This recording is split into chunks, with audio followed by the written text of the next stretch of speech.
Senator Roy Blunt. Good morning, Senator. How are you this morning? Good morning. Well, I'm good, and it's good to be there. Now, who am I there with this morning? Tim Keithley and who else? John Sellars. Hey, John. How are you, buddy? Doing great. Thank you. I'm the new fella here, Senator. I don't know if you remember. I'm sure you don't, but I used to work for KTTS as a nightside newsman back when you were county clerk. With Karen Libby and Dan Wadlington and all those guys. Exactly. But nice to visit with you again. How could I not remember that? Yeah. Well, you've been, let's see, a number of things since then. But so have I.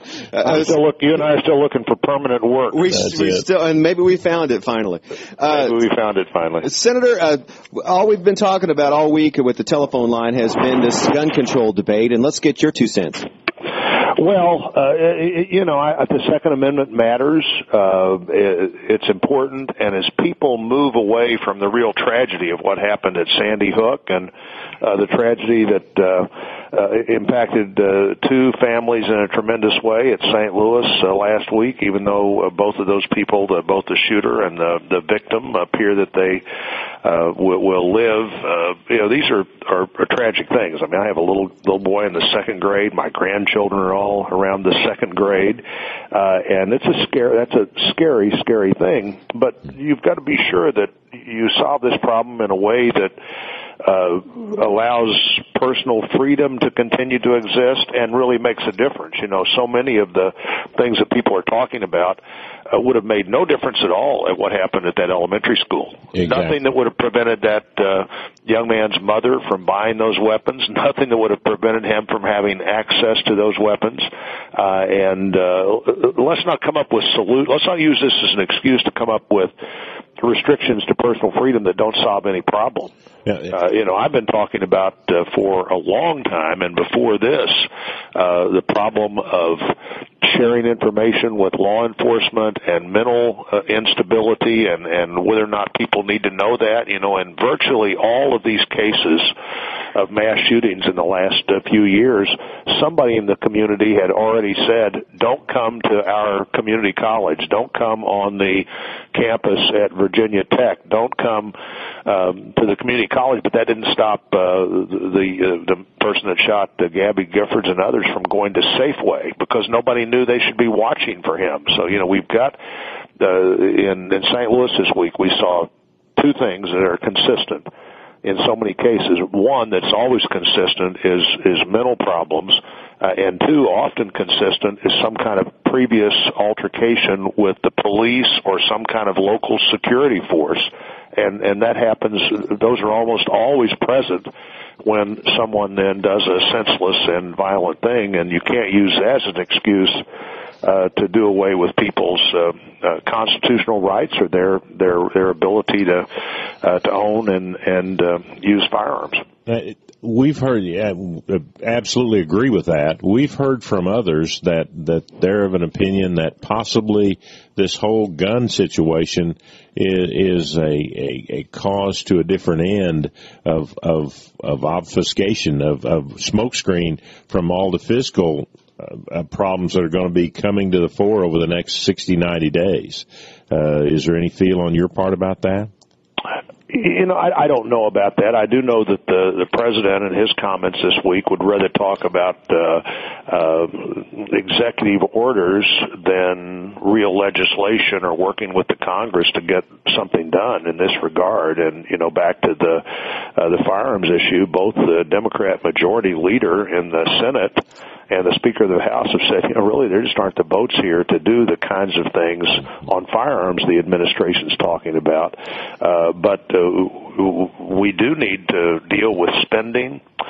We need to get our spending to where it's manageable, and that will help our economy in a dramatic way if you send a message not only to the American investors, but people all over the world. The United States of America has got its long-term obligations under control. That compared with things like more American energy, and suddenly we could see a real economic boom occur in this country if the president would just let that happen through his regulators stepping back and other things that need to happen for us to have private sector jobs and real prosperity. What about the threat, we're visiting with Senator Roy Blunt, of using executive order to get all of this done, that just go around Congress and just use executive order? Well, I think when you look at what he's talking about with executive order, there's really not much there. He'd rather use executive orders as deal with the Congress, obviously, because he just is not a guy who likes to negotiate, or not a person who thinks that any solution short of exactly what he wants to do has very much merit. And as the president looks at leading in a new 4-year term, he really needs to figure out that the president has to lead. The president has a unique opportunity to lead, but he also has to lead toward realistic conclusions. You have to realize that there's a Republican House of Representatives and a significant number of Republicans in the Senate, and maybe on some issues a number of Democrats are willing to work with those Republicans for policies that aren't exactly what the president would want. And we just don't see that. There's just not the kind of leadership that you need to solve big problems. Guys, almost every member of the House and Senate has probably seen that movie Lincoln.